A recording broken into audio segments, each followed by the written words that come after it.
Out of what? Lectures at school don't take an hour. Who of you Bua, have? Valerie, bua. Yeah, but who of you have gone to like high school? No kind of school like 8 in the morning and 12 is only break. That's how many hours? Yes, Mara, yes, when that's from in high I school. think 8 to 10, and then 10 to 12, and then 12 to 1. There's breaks in between. Yeah, Thank yes. you, Valerie. One We would class have to 2 another. You know, breaks that in time, between. Yes, that I'm time of yes, I'm in Tiama, I'm a villa, yes. I'll see my villa, man. Ay, my villa palaban. Hey, myself, we have a problem here, eh? I'm listening and I'm hearing everything. Yeah, and then Woo, Shem. like guys, okay. Anyway, so yeah, so from my side, oh, hold on, like my other like my top button was not buttoned nicely. Okay, cool stuff. So now I'm comfortable. Yes. So what I wanted to. You're in the dark. We couldn't see. Oh, you can't see me. Are you serious? no, we can't. Are you serious? We want to see your Turn awesome yourself self, around. please. Yes, we want to see Turn you yourself properly. around. Guys, I was no longer in the thing. I'm no longer in the like. I didn't go to the office today, and I don't have a nice lighting here. You should be facing the sun where you are. Turn your chair around. That's how we'll see you better. Because now we're seeing your background.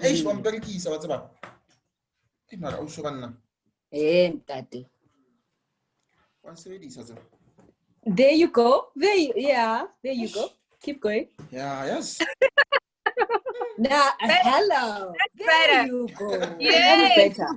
There's your There you awesome go. self. Better. Thank you. Thank you, Osnomalanga. Thank you. Thank you for giving us your good side. I'm gonna do this. I'm just turning my table so that I can. No. I'm turning my table so that I can put my PC on the table because the table was facing the other way. So now, once I do this, then everything will be fine. Hey, yeah, these people. I'm being abused here. You abuse us, so now we're getting back at you. Like when? Like when did I ever do that? 4 a.m. club.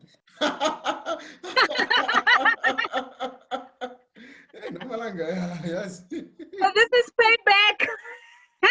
I can Payback You time. see, we got him good. Keep payback on us. Yeah, payback time. Come on. Yeah, it's like people are ganging up on me. Must say, "How to see?" I was Hello, never Shirley. You're quiet. Yeah, my son is very quiet for a facilitator. Eh? That's why you facilitate. It's called facilitating, not talking. Achoo.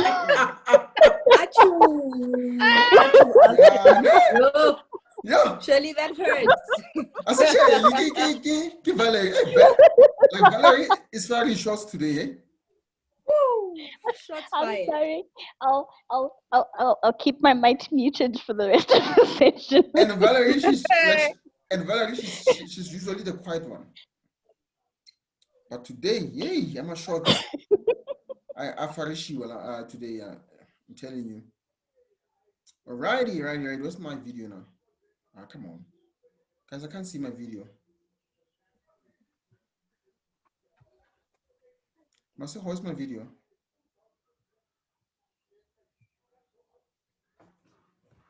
Alrighty, let's see something. Let me stop the share and then stop the participants window. There we go. Just need to make sure. Can you all see me now? Much better. Much better, ne? Much better. Yes, we can. So, okay, cool, sharp. Plus, it will translate now. I'm not bagging Hagili yellow bone, so I need to be on the line. Right, guys. I agree with you on that one. Alrighty. So, what we're gonna do now? I'm just gonna give you. So we have about 4. Masoko, can you tell us the apologies we got?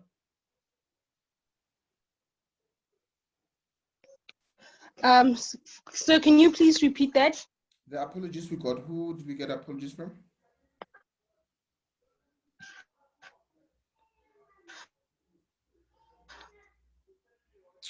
Okay, looks like Maseko is cutting. Oh, we got an apology from quickly.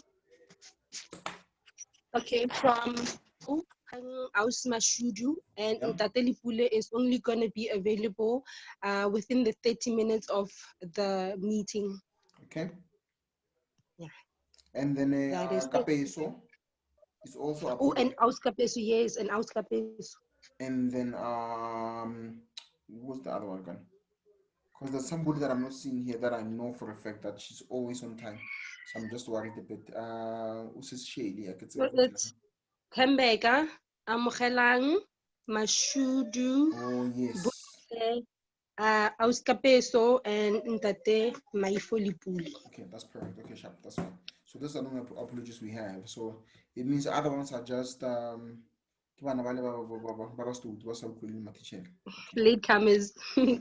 All right, cool stuff. So we'll just see as we go. Ne? So what I want to do, guys, is that if you think about it, we had the first thing that we had was our 21-day abundance challenge, and then we then had our morning devotions. All of those things that we had were very much on the theoretical side of things, meaning that they were not very specific to a thing that you are working on, a thing that you would say was the reason why you joined the mentorship. But however, holistically, how I thought about it was that those, like each and every single thing is so intertwined, is so interrelated.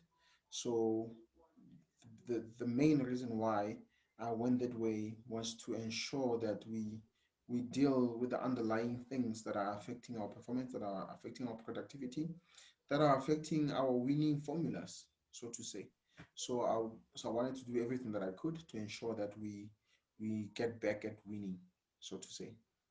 So these things, they work for everyone who wants to make them work for them. And then there are many things that I can do, but there's one thing that I know I cannot do. I don't have the special powers to do that thing, and that is the thing, to force people to want. I can't force someone to want to be the best that they could be.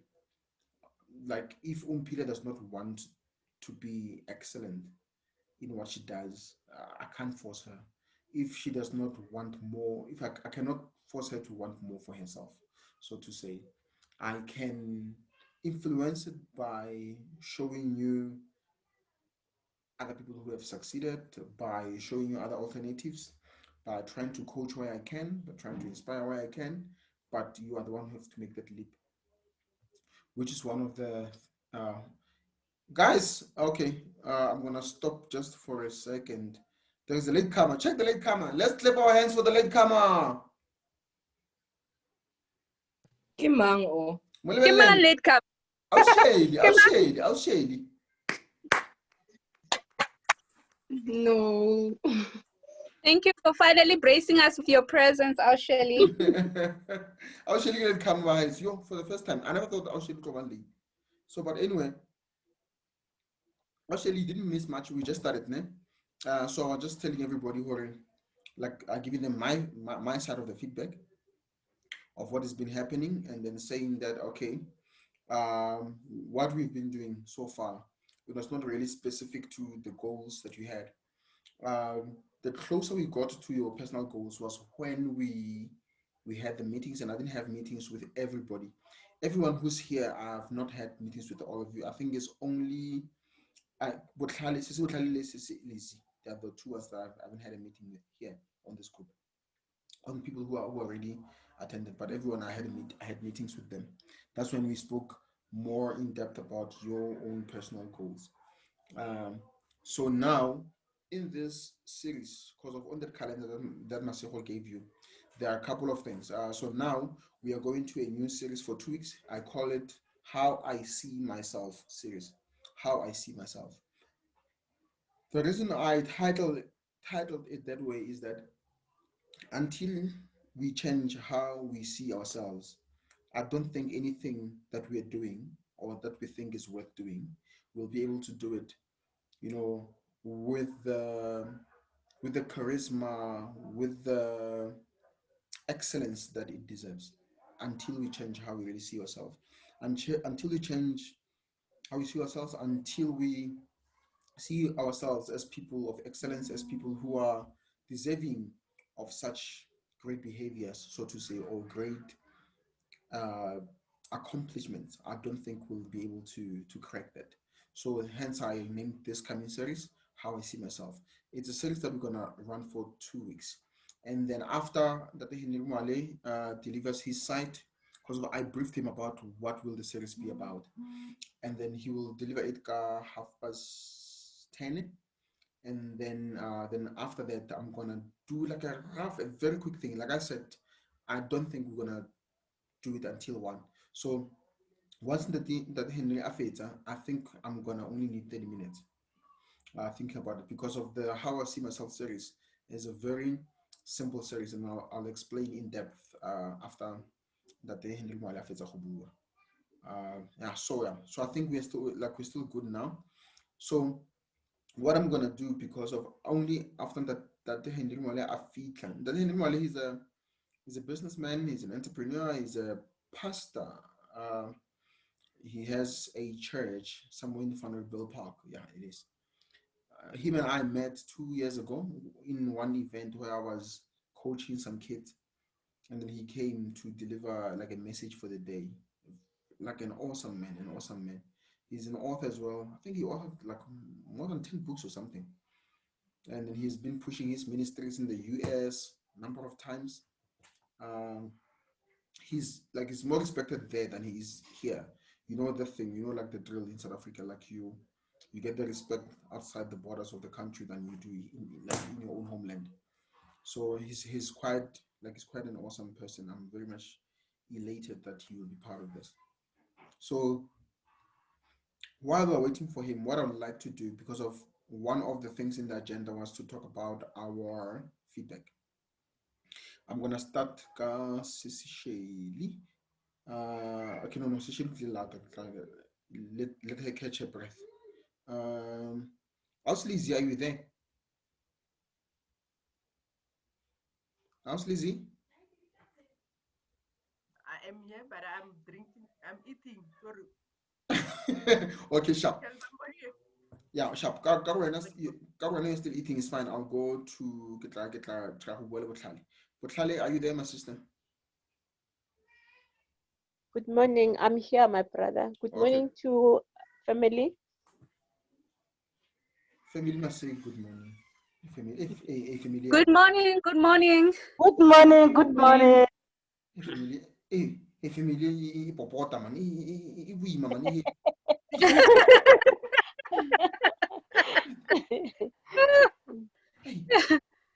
Yeah, now I thought, Lebone says no, like, have you guys watched that movie that I sent the link to? Because I watched it last night as well. Not yet. Shaina. Not yet, yeah. No, I haven't watched You should hear the English that Nomalanga is speaking on that movie, eh? I'm I get on that movie. Okay, wait. What is this English? Let me put my video. What is this English, Michael? I get on that movie. She's a nurse, né? She's a nurse. She's like, have you spoke with your parents about this problem? And then I think the girl's like, no, she hasn't told her mother or something like that. And then she's like, okay, what are those pills? PE something. Okay. No, that's the other lady. No, that's the other nurse. That's not me. I was auditioned for that one, but then they swapped. When you were doing the one, yeah, Shaina. Yeah, I'm sorry. Checking the heartbeat and the whatever. The heartbeat and no. Who was supposed to be arresting someone? Oh, when you were doing the pregnancy one, man. Come on, because you were telling that girl that she did not tell her mother about the pregnancy, and that she should listen to her. Yes, sir. Yeah, to her smart, intelligent her friend. Yeah, but with the accent. Friend. With that accent. Hey guys, you'll hear it. Hey, let me not spoil it for you. You'll hear it. She's killing me. But anyway, Stop, guys. What do you want to say? So, okay, so what I wanted to ask you is that remember now as I'm waiting for Tabane Mwale to come in, we're gonna be taking feedbacks from you guys. We'll have like a more comprehensive one, but I would like you to tell me from the day one till now, what is your experience? And I'd like you to be very honest, because if this is a very I'm sorry. I'm gonna mute you, Umpile. Okay, sharp. Yeah, let's mute. So Sis Butlali, what I want to find out from you is that how was your experience from day one until now? And then, like I said, this is a family. It's a very intimate group. I'm one person who loves transparency, because of when we are transparent, we grow from that. I take feedback. I believe that I take feedback quite well, because of without it, we can improve. So, and then from your side as well, like what was the whole experience from all the activities that you've done? Which ones do you find good? Which ones do you think they were tough? So on and so forth. Thank you. Okay. Thanks for the questions.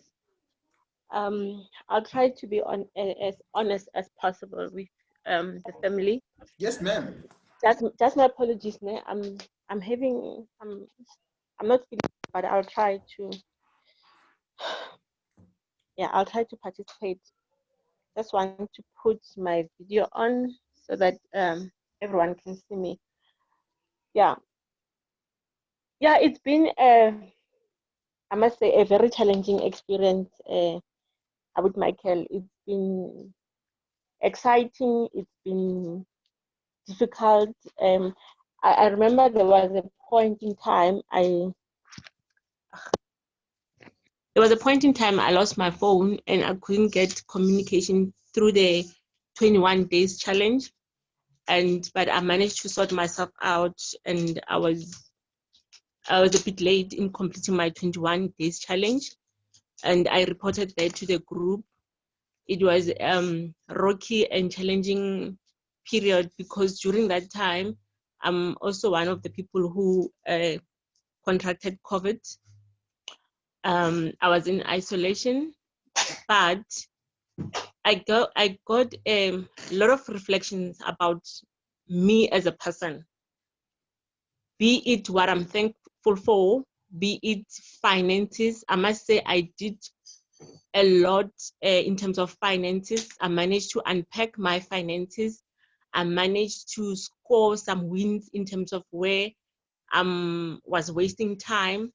I was wasting monies. I'm still in a process of canceling some of the contracts which are a bit challenging, but I must say I made some gains. I managed to do some savings as well. I managed to pay all my loans as well. So yeah, that one, it was a plus for me. And the issue about there was a question, I remember there was a time we dealt about what is it that the people that you wanted to forgive. And I must say that experience, it was difficult. I remember it was 5 a.m. in the morning, and that boardroom session, that one, it took me places, and it made me to reflect that, you know what, I was holding myself back with that experience. And I must say, I remember even when you were talking, your voice, and I was banging the boardroom table, and I was telling those people that, you know what, you cannot hold me back anymore. And I must say, it was a path that, it was so dark. It was a storm for me. I went through the roller coaster, but when I emerged and when I look back, I saw that, you know what, this, why am I in that space? And I remember even sharing that YouTube clip with some of the ladies that I have in some of the group. And I must say, it healed. It healed a lot of people. I have 5 people who gave me a testimony of how not forgiving can do into your life. And some of the things we take them that it's an experience that I had and I pass it, but not knowing that now and then it comes back to you and it's sitting at the back of your mind. Up until you do that, you realize that you actually you had this thing that was a cloth in your heart, and now you let go. And I must say, my brother, I'm at peace. I'm in a good space. I'm at peace. Some of the tasks I must say are challenging. I still battle with the task of discipline. You know, discipline, being consistent, and believe that this is me. I can do that. I'm working on that, but I'm still struggling. And that is because I have so many things that I'm doing in my life. I'm studying 2 courses. I'm working. I'm having some extra things that I'm doing. And sometimes to be disciplined, for example, let me take the issue of studying. You try to complement work because I'm working at home. And when you work at home, it's not the same as when you do your 8 to 4. They give you tasks now and then, and to juggle around those, and also to assist kids to do my schoolwork, it's that activity that I still need to instill discipline, to prioritize what are the things that matters, not to do things because of events, but to calculate that discipline in my life. And I must say, I'm getting there, though it's hard.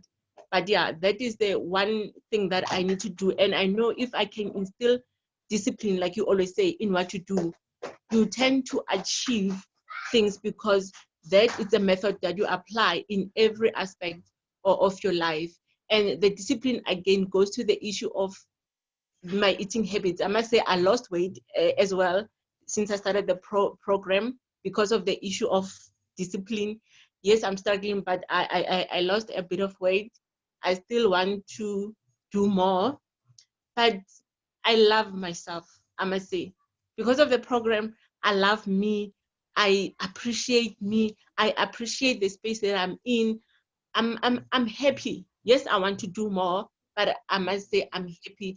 And thanks to the motivation Stabasos Nomalanga, you know, when you see people progress in the group, when you see people give testimonies of what's happening in their lives, it gives that courage that, you know what, I'm in a good space. I'm having people who are, you know, are motivating me. And the happy birthdays, guys, they are so nice that we know that at least we are cherishing each other. We know that our mentor recognized that, you know what, this day is Mama's birthday. And it's so good. I'm happy. I'm happy. Thank you so Though much. I want to do more. Yeah. No, thank you so much. Thank you so much, Sis Mtlali. Hopefully, we are progressing. So the most important goal is to not stay in the same place. That's all we are requesting. We don't ask you to walk the whole staircase. We're just asking you to walk a bit that you can. So that is why even you were ill, and then but you did your best.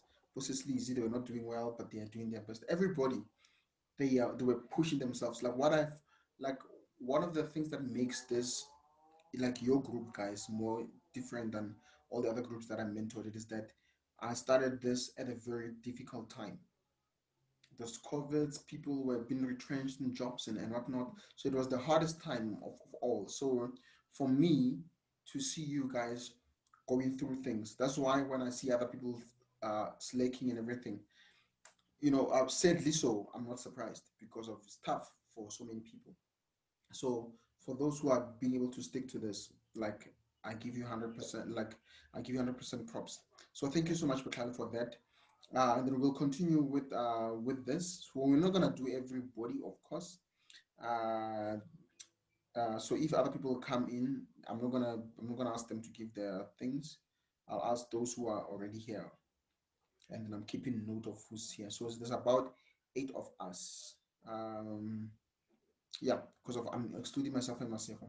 No, it's about 7 of us actually. I'm excluding myself, Maseko, and Tabane Mentorship. So I think we are left with 6 more people to give to share their little bit. So now Ntate Mwale is here already, guys. I just kept him in the waiting room, so I'm gonna accept him now. He's gonna join us just now. I'm gonna change the view so that y'all can see him. Where is he? I'm not seeing him popping up, so he'll pop up just now. Henry Mwale joining. There we go. He's joined. He has joined ours now. So I'm just waiting for his screen to just pop up. Ntate Mwale, can you hear me?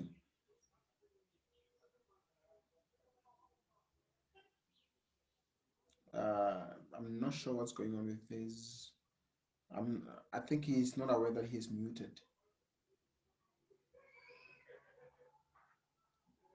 Okay, guys, I'm just waiting for Ntate Mwale. Are we good? Yes, I can hear you, but we can't see you. People want to see you. You can see me. How come? Because of you, I think your camera is off. I'm trying to do this. Just do it like the camera should be. Like we did the last time, Ntate Mwale. So just check again. Yes. Just check your camera settings again. I'm sure you have them. Your camera setting is just not set correctly. All right, great. It's gonna show. No, it should show. There we go. There we go. There it gives me permission to record, man. Yeah. Oh, so that permission thing, because I'm recording as well. So, but I can give you the permission to record as well. So how do I do that again? I remember I did it for you the last time. I'm just gonna do this. Okay, I think I can do it here. Permission to record, right? Allow. Yeah. Yes, allow record. There we go. I give you the permission. I think you can start to do the recording, sir. All right. All right, perfect. I lost you. But I can hear you. Okay, so is it just going to be audio, no visual? Yeah, so it's saying that your bandwidth is low. So the reason why it's saying the bandwidth is low is because normally with if the internet is not that great, then the bandwidth will be affected. So what you want to do, it means you will have to switch off the video if it gets heavier. No, this is not good. I like when I'm seeing you. But I can see you.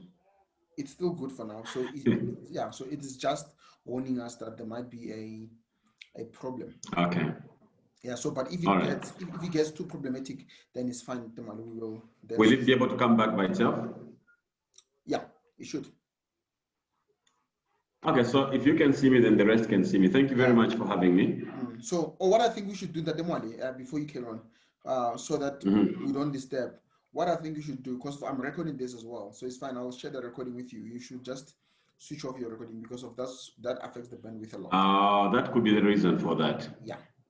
So if you switch off your recording, the bandwidth won't be that much. And it's not giving me the options now to switch off anything. Is it? So you just go to your recording sign. There must be a recording sign at the top, and you just. No, it's not there anymore. Are you sure? Yes, I'm sure. And the problem is that I can't switch it off for you. That's the problem. Okay. Why don't I go off, then I come back on? I know I removed the recording now. Oh, okay, you've just done that. Okay. Yeah. So it will improve. Don't worry, like the quality will improve. All right. Okay. Cool. Thank you so much, Ntate Mwale. So now I just put you here. I just want to be sure that everybody can hear Ntate Mwale speaking. Just unmute and say yes, and then we'll be good. Loud and clear. Yes. Yep. Yes. Loud and clear, yes. Okay. Yes. Okay, thank you so much. Yeah, so the last lady who said yes, she's in the village, in Ntate Mwale. So if she can hear you, then it means everybody can hear you. Thank you very much. So yeah. So ladies and gentlemen, like I explained to you, this is Ntate Henry Mwale. He's a minister, he's a pastor, he's a man of God. I call him my spiritual uncle, or my spiritual friend. And then it just didn't sound right to call him a friend because of he's older than me. But yeah, he's such an amazing man. Him and I met at an event where we were teaching and helping young kids. And then what struck me, and I told him about this like a number of times, is that he, like the audience there were kids. That's like from age of 10, 11, 12. I think the oldest child was like 16 or so. And then there were just kids from the village, and then they were in camping for a weekend. He came on a Saturday and he came on Sunday as well. He came full suit on with his team, with all his gadgets, making sure that he's well prepped for the event. And then what struck me was that Mwale, like, you knew that the audience was just kids. How did you come so prepared for such young people who are not even going to give you a cent? Like, it's not like Cyril Ramaphosa or Patrice Motsepe is in the crowd. Like, why? Or like, why was that? And then that's when I realized that he takes his work of impacting young minds. He takes that job very seriously. And then he does not actually dabble when it comes to that. He takes it very, very, very seriously. And then we are so fortunate to have him today in our midst. I asked him, as a friendly gesture, then he said yes. Then he said, okay, no problem. Normally people who ask him to talk at their events or whatever, yeah, they pay him money that I don't have. So, but he agreed to actually, extend his hand to us this way. So thank you so much, Tabane Mwale. You can take on from here. Thank you very much, Mr. Tabane. I really appreciate that. And thank you to everyone that is here. I feel a little bit awkward that you guys can see me. I can't see anyone. It's just saying Zoom on my screen. But anyway, I'll talk by faith, believing that you are seeing me and you are hearing me. Yes, I have a book here. I don't know whether you can see this. The book is titled Success Without Limits. Success Without Limits. It's based on what I have called the Gardener's Doctrine. And I'm giving away this book. I don't want to say much about it, but I'll be giving away 5 books to 5 of you guys. And Mr. Tabane should be able to do something with you that you'll be able to access this book. I don't know whether you have already talked about that or that will come later in the program, but I'm giving away 5 of these books authored by me, and whoever will be able to win the book, I'll be able to get your names and maybe just sign it for you. So thank you very much. It's a beautiful day. It's a great day, and I love young people. I love young people because they get things done. Maybe let me start off with the scripture in the book of, is it 1 John, where it says, I write to you young people because you are strong. You are strong, man. The fact that you are strong gives you the ability to run faster. It gives you the ability to get things done faster. It makes you understand things. Your perceptions and your understanding is quicker. You are quick to grasp. You are able to move with the times. But you're also physically strong. You are mentally strong. You can take challenges. You can be able to get things done. Now, one of the secrets about your success as a young person is to be able to get knowledge that is transferred to you by older people, so that you will be way ahead of the older generation. If you can learn from the older people, you'll be able to avoid all the mistakes that they have made over the years in their lives. And you don't have to go through that. You will be able to manage your life. You'll be given a head start, so to speak, in terms of knowledge, information, and wisdom, because that's what you really need, for your life. Now, I'm not sure whether I should allow you guys to be interactive with me and be able to talk back to me or ask a question, or you do that at the end. I am not sure, but I've been asked this morning to talk about the question, how do you see yourself? You know, how do you see yourself? Self-perception is critical in your life. It is extremely critical. It's very important. How you see yourself as an individual, you know, because how you see yourself plays a big role in what you exude, what you bring out, what you show out to the rest of the world without even you being aware, without being aware of what you are doing. You know, self-perception is very important. Some of us, we show a self that is doubtful. We show a self that doesn't understand. We show a self that is not sure of what we are doing in our lives or with our lives. And so we need to get to a point where we adjust and fine tune, or before we even do that, we need to get to a point where we understand first and foremost who we are. Because you can't project a self that you don't know. You can't project a self that you don't understand. You need to have an understanding of yourself. So maybe you can take this down and write quotes and say, people don't necessarily respond to what you say. People respond to what you project. I'll say that again, slowly. People do not necessarily respond to what you say, but they respond to what you project. You can say all the things that you want to say. You can say all the stuff that you want to say. But at the end of the day, it is what you project unconsciously. What you project, that is what people are responding to. You know? Now you can, after you've written that quote, close quote by Henry Mwale, it is what you project that people respond to. Okay, so your daily interactions, everything you do on a daily basis actually is a projection of what and how you perceive yourself. It's a projection. On a daily basis, you are projecting, you're giving out information of how you see yourself. So you might complain and say, people misunderstand me, people see me in a certain way. You should understand yourself. You should have a clear understanding of yourself. You should have an understanding of who you are.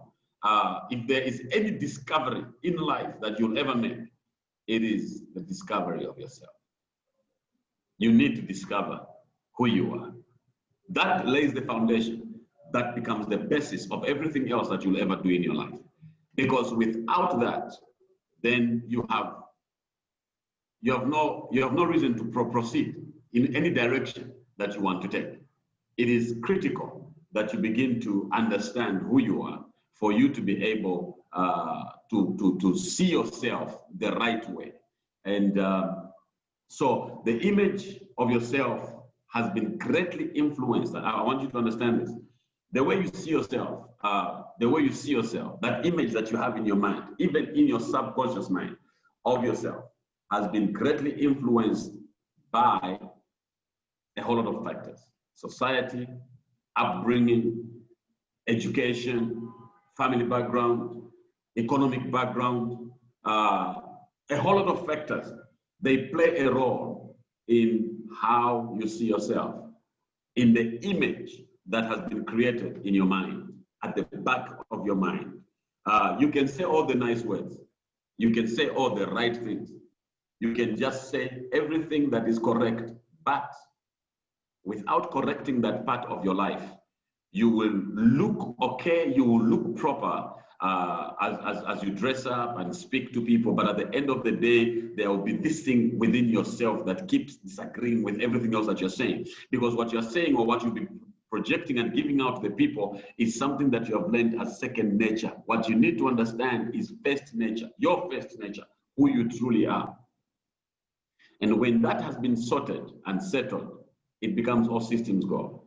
It becomes easier for you to be able to do the stuff that you're supposed to do in your life. So let none of these things hinder you from, or rather give you a wrong self-perception. Don't even let your family background, your educational background, your social background, your financial background, don't let any of those things hinder you from becoming anything that you're supposed to become. Some of us come from backgrounds that you'd think you were having a nightmare if you heard of it or if you saw it. But you see, God is gracious. And in all finding that you find in your life, in everything that you want to discover and to do in your life, most of us, we are so busy trying to understand and to do and to know and to learn things that have nothing to do with us. We are trying to learn everything else out there that the world has to give or that must be done out there in the world. You must understand who you are. You must understand yourself. You must come to a place, first and foremost, where you begin to understand you. You begin to know you. Then you'll be able to have the right self-perception. And when you have the right self-perception, you will know what you are worth. You will know what you're supposed to be doing. You will know exactly where you're supposed to be going in your life. When you look at your physical anatomy, your body, you know, your body from the outside, inside, the internal organs, the external organs, every part of your being, when you look at it, physicality, you begin to understand that you are not an accident. You are not an accident. You didn't just pop up out of nowhere. When you look at the intricacy of your mind, that part of you is just so powerful. It can't be an accident. It is designed.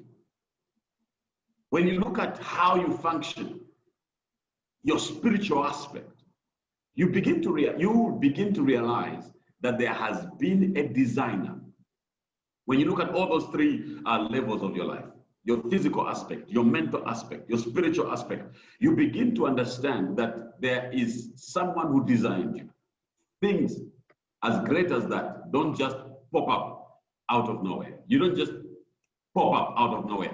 Common sense actually says to us that wherever there is design, there is of necessity a designer. There's definitely a designer. So we need to make peace with that first and foremost. That actually, with the design that we are as individuals, we couldn't have just popped up. We couldn't have just come out of nowhere. Wherever there is a designer. And your designer is the one that actually knows exactly what you look like, and he must show you. He needs to show you exactly. I like that. I think that will help me, guys. If I can hear your voices once in a while, I'll enjoy that. He needs to show you who you are, because listen, our very education system does not help us that much. The education system that we have only prepares you to be a worker. It prepares you to go and serve out there in the world. It never introduces you to yourself. It never shows you who you are. It prepares you to go and work whatever it is that you have decided to choose as your vocation, whatever it is that you want to engage in your life, you know. But we need first and foremost, before we can get any form of education, you know, we need to understand who we are. Most times, in fact, most of the time, when people are asked this question, I mean, I think interviews, usually when people go for interviews, they ask, tell us about yourself. I'll tell you that most people that are even asking that question themselves, they can't tell you about themselves. People have a crisis. Explain. We can do a quick one right here on this platform now to say, tell us about yourself. Even, in fact, answer that in your own mind, on your own. Tell us about yourself. Just tell us about yourself. You begin to talk about, I like movies. No, I'm not talking about that. Who are you? I'm not talking about what you are. It's not about what you are. What you are is what you do at work, what you do for a living. That's what you are. But who are you as a person? Who are you? Umar. Uban. Who are you? You need to come to a point where, first and foremost, that question is answered thoroughly in your life. That you are so sure about what you're saying. Then and only then will you be able to have the right kind of image of yourself. You'll be able to see yourself the way you're supposed to see yourself. So I was establishing the fact that wherever there is design, there is a designer. Let no one lie to you and say things just popped up.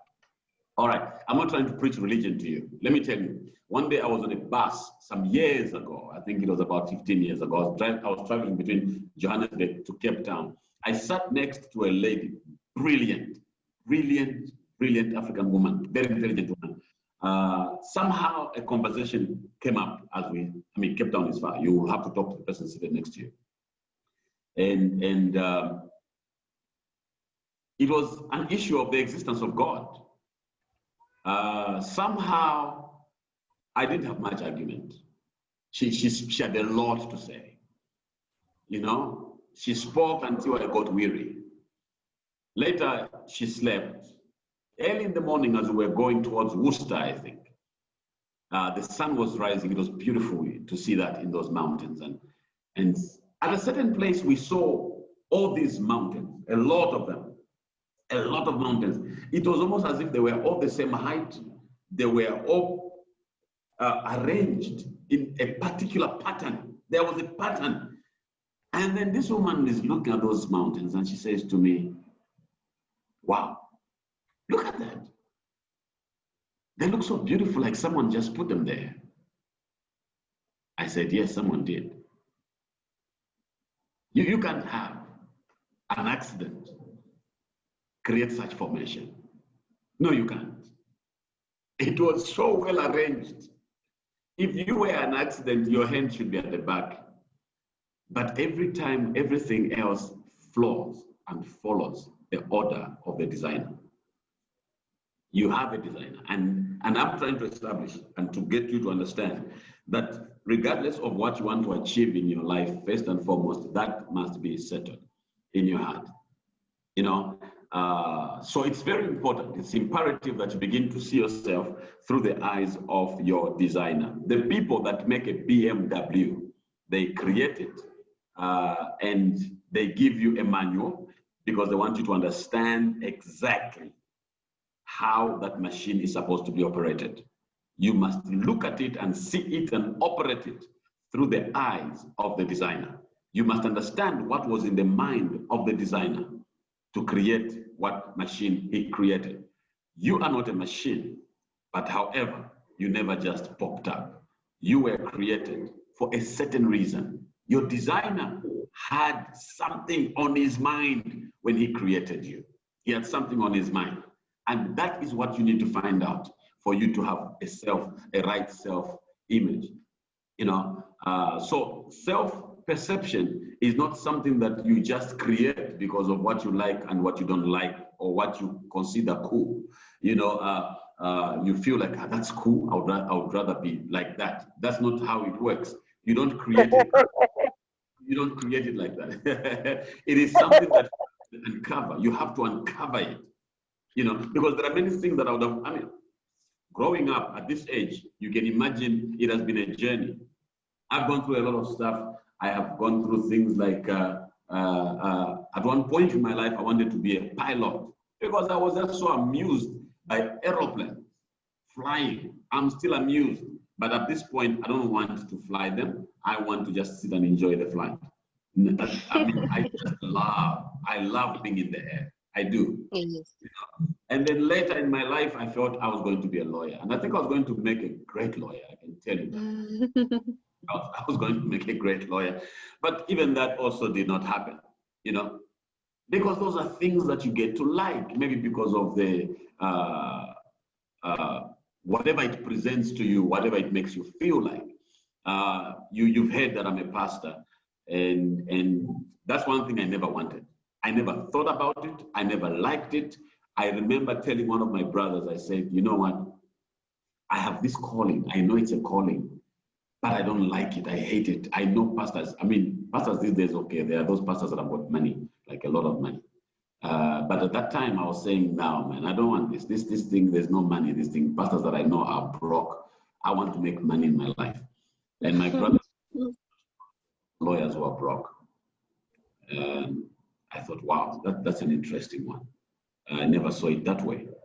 You know, so what I'm saying is you go through all these stages, you go through all these things, and all of that is part of your life, it's part of your journey. And that journey, you trying to find who you are, trying to understand who you are. I never knew I would be an author. I've written 5 books. I never knew I would actually one day become an author. Now, looking back in my life, I realized this thing of me being an author was always there. I always loved writing. I mean, there was never a time when I would be sitting anywhere without a pen and stuff, scribbling something, writing down my thoughts. It has always been like that. So it is something that is natural to me, you know. So you need to understand that whatever it is that you're going through is a process, and make sure that now you're deliberate about your process. And being deliberate in this case means that you have to start finding, making deliberate efforts to find out who you are, find out and look at yourself through the lenses of your designer, you know. So it is crucial that you begin to see yourself through the lens of the architect, the designer, and the maker of your life. That is very important. The life that you get to create around you, listen to me, the life that you ever create, everything that you ever become, the cars that you buy, the houses that you build, the education that you get, the monies that you get to make, the empires that you're going to build. And I want to believe that you guys sitting here today, some of you are going to build the most powerful empires, business empires on this continent. You will. You will. All right. Receive that. Come on now. Amen. Yeah, I like that. Now, some of you, as you're listening to me, you will build amazing things in your life. Amen. And you will remember the words that I'm just saying to you. But you should also understand that all these things that you're going to become are already in you. You already are. You can't become what you're not. Amen. Now that one, I'm gonna like ask everybody to just clap hands for you. Like that's a standing ovation. If you were in a Thank you. Thank you very much. It's already in us. Thank you. It's already in you. Wow, thank you. Thank you very much. Let me start by using God first of all. I can talk about God as much as I want. You've been told already that I'm a pastor, so I'll get away with a lot of stuff here. God never created anything that was not inside him. He brought out the universe from himself. He spoke it out. Let me put it this way. He coughed it out. As he released words, everything that was inside him, the desires that he had, they became.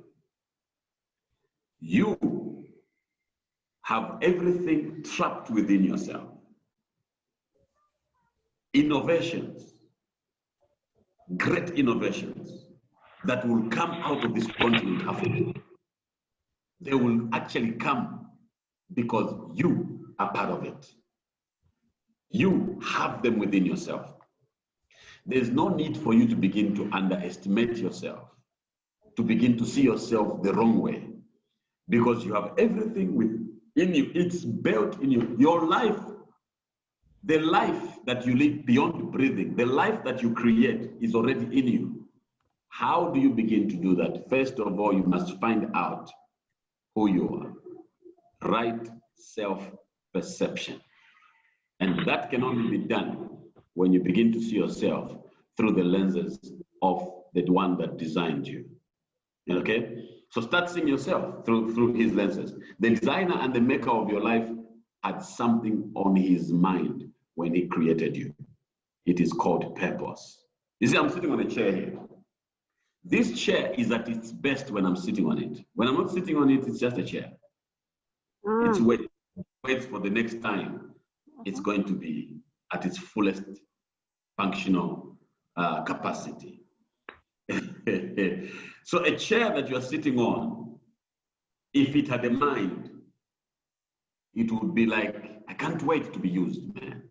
I can't wait to dispense who I am. I can't wait to become all things. And it only becomes all things and it dispenses all that it has when you are sitting on it. Then it says, yeah, this is me. This is me in my groove. This is me now becoming all things that I'm supposed to become. The purpose of a chair is not to use to smack other people with it. The chair is at its best when you sit on it. You must find out exactly your life's purpose. When you have found your purpose, the purpose, mandate, and assignment that you were given to bring into this world, that is what sets you apart. What sets you apart is not how many cars you are driving. It is not how big your bank balance is. None of that. What sets you apart is your life's purpose. Look, a mango, I don't know whether you guys even know what a mango seed looks like, or probably you do. A mango seed, it can never become an apple. No, it can't, even if it wanted to. And many of us are so frustrated, we are trying to become things that we are not, even if we are so good at trying to become those things. Find who you are, then exhibit it. Exhibit it. You will have no competition. No, I'll say that again. You will have no competition. The world system and the education system teaches you about competition. Oh, look at the competition. It's because they are limited in their perception of life. They are, you know. But when you have found yourself, you're a limited edition. You are as different from everybody that has ever lived and that will ever live again. You're as different as your fingerprint. No one has ever had, no one will ever have those prints in this world.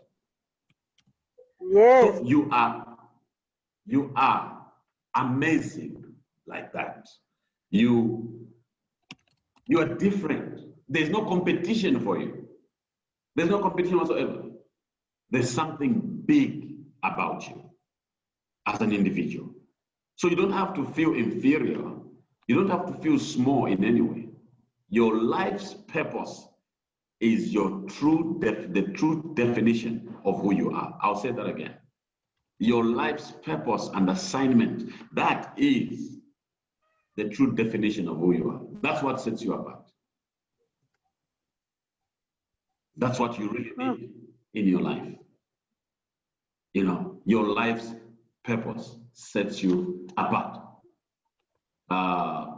So I said earlier on that the biggest failure of the education system is to fail to introduce us to ourselves. They help us to understand how to run big corporations. They help us to understand how to run those turbines in the mines. They help us to understand all of that, but we don't understand ourselves. That's why you see, you have people that are very educated and they are managers at work. They are doing very well at work. I mean, the guy is a manager. He sits in boardrooms. He convinces powerful intellectuals. He goes home, he rapes his own niece. How do you explain that? I mean, how do you explain that? How do you explain a man who is able to do all of that and yet he still has to be forced by the court to pay maintenance for his children? Yeah. Kunzima. Kunzima, yeah. It is that. Because you see, the issue is people are busy trying to understand everything out there. They're failing to understand themselves. So this topic is a critical topic. It's a very crucial topic. It's a very crucial topic. And you will have to begin to find who you are. You will have to begin from that point. You will have to start from there. We have people talking about, hey, crime, let us fight crime, let us fight corruption. The very people that are telling us against corruption, they are corrupt. It's a messed up world. Yes. It's a messed up world. So the greatest discovery is yourself. Find yourself. You know, most people are still eluded, and I think, and I'm praying and hoping that by the time you finish your program with Mr. Tabane, you'll be able to answer the question who you are. Who you are. Because when you have found who you are, you have found everything, because everything that has to do with you is already within yourself, and then you begin to bring it out. You know, so what defines you is not what the motivational speaker says, the 5 steps to success. No, what defines you is not the cars that you buy. No. What defines you is what is the purpose of your life. Is the purpose of your life. You know, when you drive on these roads, sometimes you find that there's roadworks on the road, and you find heavy equipment breaking rocks, breaking roads, and they are all different, and they serve different purposes. And at that point, you don't see the Gusheshes driving because that road is closed off. It needs heavy equipment, rugged stuff to break until they make the road. When the road is now finally made, some of those equipments are never allowed back on the road. They are actually carried on a truck and trailer because they will be destructive to what they have created. They are carried on a truck and trailer, and then they are moved away to the next location. Then you'll begin to see Audi and the other small cars now passing and enjoying the drive. What am I trying to say? There is a purpose for everything. There are cars that are used for certain purposes, but there is also equipment that is used to really make the road on which the other cars are going to drive. So don't be worried if people are not clapping for you. Don't be worried if people are singing praise about you. You might just be that ragged part that is making your own contribution. Do what you have to do. Make your contribution. Do you know that every time you don't live out your life's purpose, there's a vacancy in the world? There's a vacancy. You are doing us a disservice.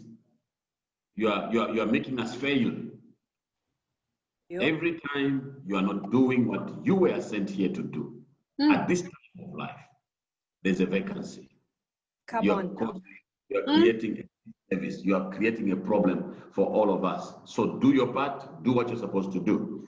So motivational speaking is great. It is good for your mind. The world out there is so messed up. You need some kind of good talk to make you go through the week.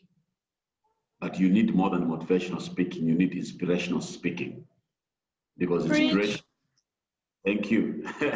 Inspiration who you really are on the inside. Motivational speaking speaks to your mind, speaks to your intellect. It's positive psychology. It's good. But what you need more than that, because life must be lived out from within to the outside. Let me just give this example. People will say, you feel good when you look good. But the truth is, you look good when you feel, you look good when you feel good. What did I say? All right, let me say this again. They say you feel good when you look good.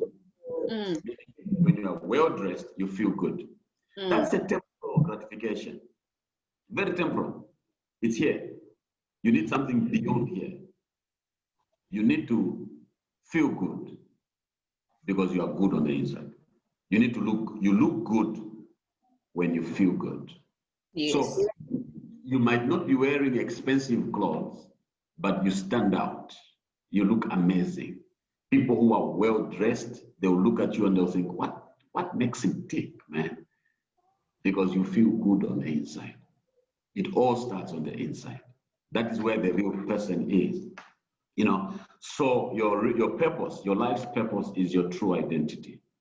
So if I were to ask you who you are, the best description you can give of yourself should be about your assignment, your purpose, what you are here to carry out. It's not your skin color. It has nothing to do with where you were born. It has nothing to do with your financial issues. It is about your purpose. And everything that you'll ever need in your life gravitates towards your purpose. It comes running towards your purpose. You know what? You know when the Bible says, surely goodness and mercy will follow me. It must follow you. All these things must just follow you. The goodness and mercy must follow you. Money must follow you. People these days are just chasing after money, chasing after this, chasing after their dreams. No, uncover your dream. It's not out there for you to chase it. It's inside you. Find it, begin to live it. When you begin to live it, all these things begin to chase after you. Listen, money is attracted to purpose. Purpose is attractive. Money is attracted to purpose, and it will come. Live your purpose. Just pursue one thing in your life. Stop pursuing money. You'll be stressed. Pursue your purpose. Live it out. Do purpose. Do you. But you can't do you until you have found you. And you can't see you until you have found you. So find yourself.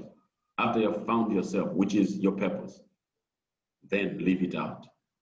Then it's all systems go. All right. I guess I'll end here. 30 minutes. Oh, wow. Wow, thank you. Yeah. Thank you, thank you, thank you. Mr. Mwale. Thank you. Thank you. Saya. Yo. Yeah, that was something else. Yo. I just love you guys. Thank you so much. I appreciate it. I hope you've learned something. Absolutely. We've learned a lot. Let me just end with one thing. Yeah? Yes, sir. I am in no way against education, but education becomes amazing when it is now used to furnish or sharpen your purpose. When you have found your purpose, you have found who you are, then you begin to now study towards understanding how to make that beautiful. Yes. Did you know that even if you have the same qualifications with other doctors and you are also a doctor, there must be something that sets you apart? Yes. Something that sets you apart. You all have the same qualifications from the same university and stuff, but there must be that thing. Hey, Munna, find that thing. Something must set you apart like a sore thumb. It must set you apart like a fingerprint. Something. Don't be a copycat. Be set apart. Sure. Wow. Thank you. I don't know whether there's any questions. No, so I'm sure there are questions. So they are not allowed not to ask questions. So the person who will ask the first question will get the first book. No, I'm being very serious. And then it's not the question is like in Tabane Mentorship, like how much are those glasses of yours? No, I'm talking about like proper questions. So the first person to ask the question will get the book. What I'll do now. Wow, Michael. Okay. And not for Michael. sure. Not for sure. Okay. So Tabane Mentorship, like in the crowd here or in the audience, there's this wonderful lady we have by the name of Ausi Sheli Khupoto. You. She's a mother. Yeah, she's a mother to, I think she's a mother to all of us, in a way. And then she's a wellness practitioner. She's been doing social work for some time. So she's reinventing herself in terms of like, taking her craft of preparing people's wellness. She wants to take that to the next level. So what I'm going to ask you is that I'm not asking you because of you are older. Like I like to tease you. I like to call you an old man. So but I'm asking you now, like in a sense that when a grown lady like herself, because of it's contrary to popular belief when people start to reinvent themselves, at least over the age of 40, from 40 up. It's like you don't find it happening all the time. So normally at that time, people go like, I have kids. I just have to wait for some of my kids to have kids, and so that I can be a grandmother or a grandfather. And then you know what I mean? It's not you don't see it happening all the time. So my question to you is that what will be from the message that you've been preaching? How can she make it more relevant to her situation of being a wellness coach who wants to monetize what she does and take her business to the next level? All right, I'm trying to understand the question. Can you just repeat that? Okay, my question is, like I explained to you, that Shelly, she's a wellness practitioner, a wellness coach, and now she's reinventing a business, trying to take it to the next level to make it a proper business. And that's what I'm asking you. It is that how, because of it's not fashionable that a person who's a little bit older to start this journey of I want to find myself, I want to reinvent myself, I want to do this, and that. It's not It's not fashionable. We don't see it all the time. We normally think messages about finding who you are, finding your purpose are the messages for the youth, so that they're still young, they can still find their purpose, so to say. So my question is that how can she make the message that you've preached more relevant to her situation, her business, her age, so on and so forth? Look, first of all, she's not old. She's very young.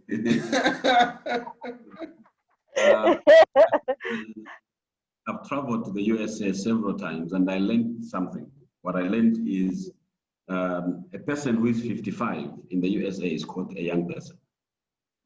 They call them young, that young man or that young lady. I agree. Sorry? I agree with you, Tate. Yes. So we are in a society where when you turn 40, you're considered very old already. You know? And my sister, you should not feel, you should not allow yourself actually to be relegated to the people that are non-functional. I was in the US again when Hillary was contesting for presidency with what's his name against Trump. I was there. I was watching that thing that was happening. I was in DC that time, and later on, of course, Trump won. But one thing that I found very amazing, when I looked at Hillary's age, I can't remember the age now, what she is, but she's an old woman. Then I found here, there's an elderly woman in our church. She's the oldest. The oldest person in our church is turning 62 this year. That's not old. She was saying to me, now, and I'm just going to settle, I'll retire. She was so obsessed about retiring and settling at home and just enjoying herself. I said, your friend Hillary here is way older than you. She's running campaigns from one end of the country to another. In one day, sometimes she will do 2 different states. And she's busy getting things done. I think the only time to stop pursuing who you are, pursuing your purpose, is when you are dead. These things that they have created for us, retirement, for example. I mean, you can debate that. I'll never retire, though, myself. Why should I retire? The scripture is clear. Even in old age, you shall be fruitful. And fruitful is not just about having babies everywhere. It's about creating empires. It's about doing things in contributing to humanity. So you should not let anything stop you from reinventing yourself. I was talking to a woman who is about 56 now. She's 56. And it's almost as if she's already letting go of herself. I said, hey, sis, do something about that. We need to go shopping, first of all. You need to work on your clothes. You need to, be deliberate about it. Clothes can either make you look old or young. And that's the way you want to be dressed, as they say. You said, work on that. Just work on that. You are still very young. You're still very, very young. I'm not old myself, although Tabane keeps reminding me that I'm old. I'm not very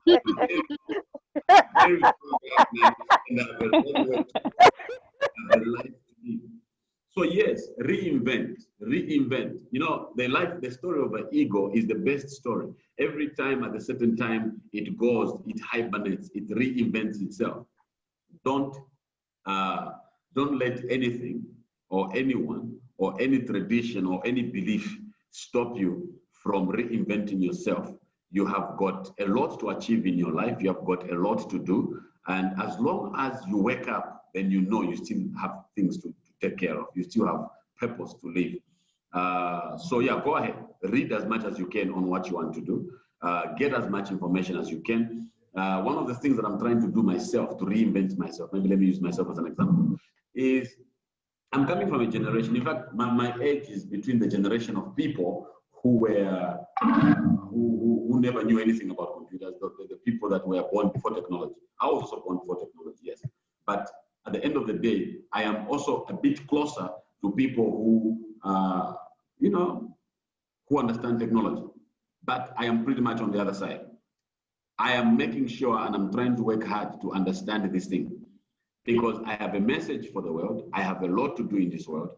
And as part of the process of me reinventing myself, I need to understand computers. I need to understand what goes on. I mean, you remember when we started here, Tabane was telling me to switch on the camera. I was looking for the camera here. Oh, thank God I found it, you know. So basically what I'm trying to say is do something about your life and about your career, about your vocation that has to do with you reinventing yourself. Attend seminars, attend courses, attend workshops, do what you have to do. Eat well, hey, eat well. You need longevity in life. Eat well. You need to eat the right kind of food so that you are able to sustain your body for a longer time. Yes, exercise as much as you can. Because I don't really have enough time for exercising myself. I do a lot of walks. I walk a lot. I walk to work.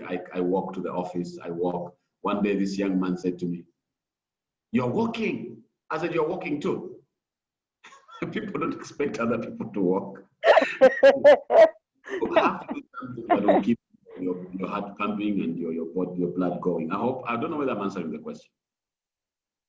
Yes, you are answering the question, Tate Henry. Thank you for interesting information that you shared with us. And thank you also for revealing your age to us, because you say you are still young. And I'm also young. I'm a sweet 54 years old, not sweet 16. You know that you're very young, actually. You are very young. Tabane, my birthday next year is going to be a big one, and I need these guys on this group to come for my birthday. I don't know how we are going to arrange that. No, definitely, sir. Thank you so much for answering that question. So I see two hands in Tate Mwale. There's a question, Sisi Butlali again, I missed him Bailey. After Sisi Butlali asked the question, and I asked Sisi Nomalanga to ask the question. So Tate Mwale, do you want to take both questions at the same time, or do you want to answer one and then you ask another one later after you answer the first one? What do you think? Let's do one. Ne? Yeah. Okay, Tate Mwale. So, right? Yeah. Sisi Butlali, you can go on, my sister. Thank you, Tate Mwale, for the Mwale. Okay, so I think Mwale surname. Hey, so Tate Mwale, I get you. So we got you a new name. I'm gonna know that in Limpopo they call me Mwale. Yeah. And, wow. They are from the royal family that side. They're saying Mwale, not Mwale. So I take that as long as my ID. No problem. Okay, Sister Butali, you can go on, my sister. Okay. Yeah, when I listened to you, you were talking about the influences. I captured that you said when we try to find who we are, our purpose, we mustn't be influenced by society, finances, education. But I want to ask you, say I'm trying to find my purpose. Who am I? Who am I in terms of the society that I live in, with the education that I have, with the finances that I have? Like you said, if we don't do what we're supposed to do or live our purpose, we're doing a disservice. So if I am Botlhale in this society and I see that there's a lot of kids who are using drugs and so forth, this is a society that I live in. And I feel so much that there's a purpose, there's something that I want to do to assist these young people. Will I be wrong in terms of me trying to find who am I? Who am I in terms of what the designer has created me to do to respond to this society? As much as we say we shouldn't be influenced, but I'm not sure in which way that we shouldn't be influenced by education, finances, and society. That how do I use that to find my purpose? I don't know if my question is clear. And I think I like the question. It's a very beautiful question. I was actually saying the image of yourself has been greatly influenced. Okay, it has been greatly influenced. The formation of that image has been greatly influenced by education, by societal background, by family background. I mean, these things are part of your journey. These things are all part of who you are in a way. But what I'm trying to establish here is that none of these things should create a wrong perception of who you are. I don't know whether that makes sense. It should not, for example, your society, the society that you come from. Let me give this example. If we come from a society where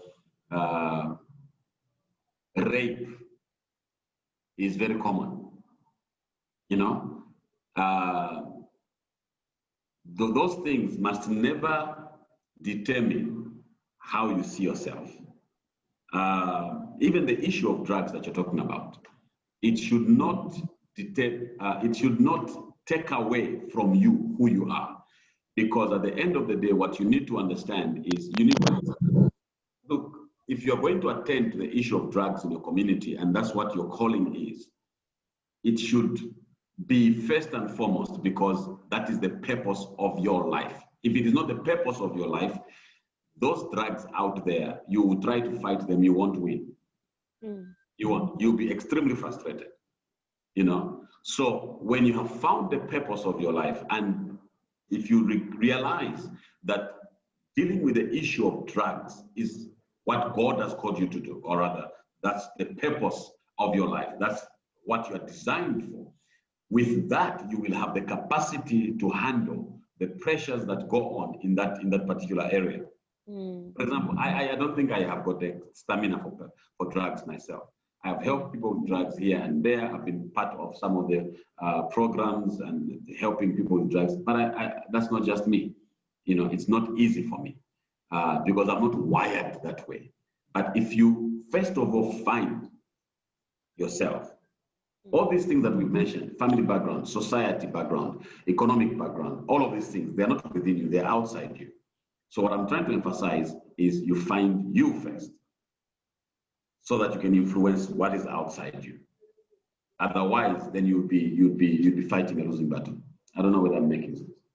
Thank you, Say. Thank you. You can interject. It's okay, so that we really get the answers. Yeah. Thank you so much. It's clear. Yeah. Thank you. All right. Thank you so much, Tate Mwale, for that answer. Yeah, that was a perfect answer. So yeah, so I hope everybody, because normally when a person asks the question, we'll find out that question like is actually relevant to us as well. So even I as well, there are certain things that I'm battling or fighting, and that question was very relevant. And then just to add on what Tate Mwale was saying, I always tell people that not because a battle is a noble one, it means it's yours. So it can be a noble war, but it's not yours because it's noble. There are other people who God has forged to fight that specific war. Be the one who support them where you can, but it's not it's not your lane. If it's not your lane, it's not your lane. Because of Tate Mwale is saying, we are equipped with the tools to fight what is ours, like the wars that are ours. And I think that is a very important thing. Once you have figured that one out, I think you'll be okay. And Sesino Malanga has a hand up. Sesino Malanga, the stage is yours, my awesome sister. Thank you. I think as you were answering Butlale's question, my question sort of had an answer, but you mentioned we find ourselves, we are good in certain things. So I liked your example of you wanted to be a pilot, you wanted to be this. I think personally, I've gone through a lot of that, but I'm quite clear of the direction that God is taking me in terms of inspiration. And I'm so excited. I was standing partly on the chair instead of sitting on it when you said inspiration is inside out, motivation speaks to the mind. So I always say to people, don't call me a motivational speaker. I'm not there to motivate you. I need to touch your inside. A pastor or a bishop once said, when you have found your purpose, whatever it is that you need to do around your purpose becomes so effortless. What is your take on that answer? Because I get asked a lot of times, especially when I do events and people are like, but you do this so well, you know, and I'm saying for me, it's effortless. It's not something I need to think about. I get up, I dress, I get prepared, and I'm out there and I'm on fire when I am doing what I am doing.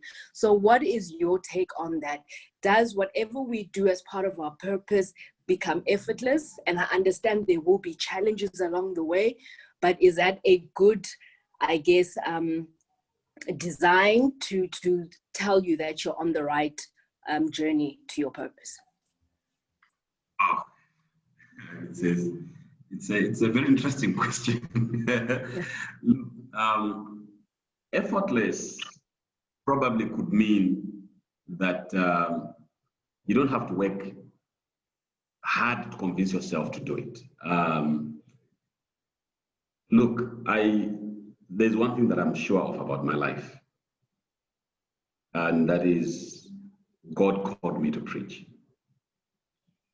But that doesn't make it effortless, so to speak. You know, it's effortless in the sense that I get to do the most amazing things sometimes, even without preparation. But at the end of the day, there is an effort that I have to deliberately to get the job done. You're a Christian, obviously, from the way you're talking. Yes. Samson. So I'll use Samson as an example. Samson had a calling to deliver Israel. And the power of God would come upon him. But then he needed an effort to slay those 1,000 soldiers. He needed an effort to lift up the gates of that city. He needed an effort. Israel was given, they were given the land of Canaan. God said, I have given you the land, but they had to apply effort to get the land. They fought with the armies that were in that land to take it, even though God had said, I've given it to you. So, you see, it's a very thin line, because one person listening to that statement, effortless, might think, oh, you don't do anything. You literally, it happens. It just happens. It's not like that. Maybe can I think, sorry, can I just interject? Maybe I think the word effortless was used maybe incorrectly. Effortless in the sense that when you, and I love the way you've explained Samson, and, you know, effortless in the sense of when you do this thing, you don't feel it being difficult. Yes, you have, you know, you have to put in the effort. So it's not something you wake up and you're dreading to do it, but it's something that lightens you up. You know, it's like, for me, I'll give myself an example. When I'm around young people or I'm emceeing or whatever, even if I don't eat that day, I know because I'm doing what I've been called to do. You know, it's not a burdensome effort. Let me put it that way. Okay, yeah. And yeah, words are very interesting. Yes. So I just hope that we are all understanding where Nomalanga is coming from regarding the issue of effortless. The other thing probably is generally we are in a time where we want to do things with much ease without applying ourselves, you know. And if you are truly, let me use the issue of drugs from Mushali's question. When you are truly called for that purpose of dealing with drug issue in your community, it will be difficult for you in the sense that you feel lonely, because not everyone is feeling what you're feeling. Not everyone is being kept awake by what is keeping you awake. You'll be so outspoken about things that people feel like, but what's the big deal, man? You'll be engaged. You'll be in a fighting mode to deal with these issues. And you feel miserable many times, actually, because the only place where you're going to find the actual comfort is when you are reconnected with your source, and that is God.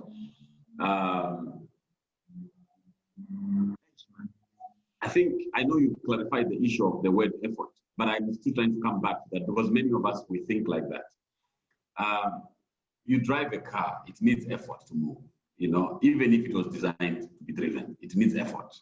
there must be some effort that you're going to apply in order to fulfill or to accomplish the purpose of your life. But however, the things that get to excite you, for example, like you're saying, when you're among the young people, you just get excited. You are in your groove, so to speak.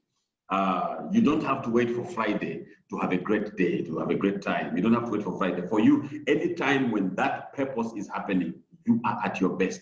You are in your groove, so to speak. But that doesn't mean that you're not going to have to work a bit harder. You're not going to have to do much more. I don't know whether we are getting this right. Yes, thank you. I think as you were explaining certain things, it became more clearer. Thank you very much. Thank you. Thank you so much, Tabane Mentorship, for that answer.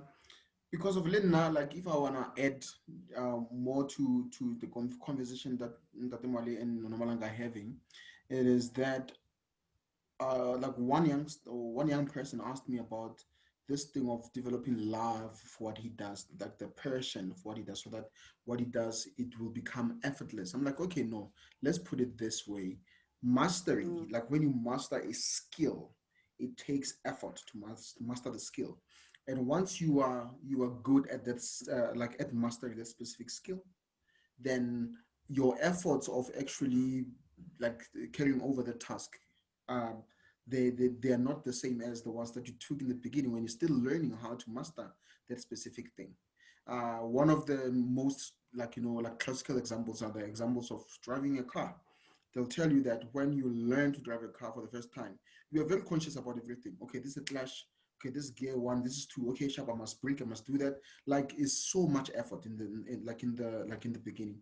But everybody who's been driving at least for more than a year here, they'll tell you that they just get into the car and then they switch on the ignition and they're gone. They don't even think about it. They don't even think about, oh, is it on one? Is it on two? Is it on gear three? No, they don't even think about it. It's effortless in a sense that now they've already mastered the skill of driving. So what we have to understand it is that, well, this is my philosophy. My philosophy it is that we don't love what we do because, we do not love what we do. So we are not good at what we do because we love it. We love it because we are good at it. So, and I know like in my, like there's a juxtaposition there. I'm saying we do not do what we do because we love it. We love it because we are good at it. So people think that the love starts first and then you will then be good at it as time goes on. In the beginning, it's always frustrating because you don't know how the thing works. So I think accepting and acknowledging that in the beginning it's not always going to be that easy. Obviously, there is that initial interest, initial passion for that specific thing to kickstart you, to get you started. Like that is important. But however, what you realize is that the emotions and the feelings of how you feel about the specific task are not the most important instruments that you will need in you mastering that specific thing to a point whereby it becomes effortless. The tools that you're going to need most are your commitment, your discipline, like applying yourself fully each and every single day, like as tough as it is. And then before you know it, then it becomes easier.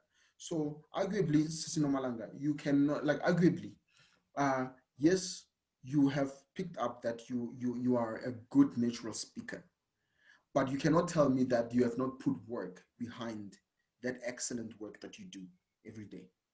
So how you are doing it now, well, obviously no one can deliver speech and then facilitate like you do, because of you have your own flair and you have your own flavor in how you do things.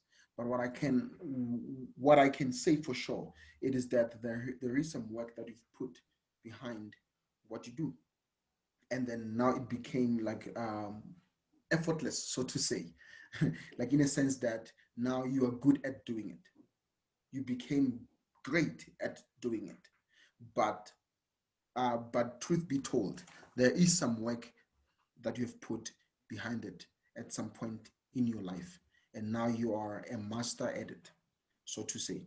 So I was just bringing that point across of talking about mastery, saying that, yeah, we need to realize that before you can master a skill where it gets to a point whereby it's easier and very almost effortless, there is some initial work that needs to be put on, even if you have the natural talent to do the specific thing.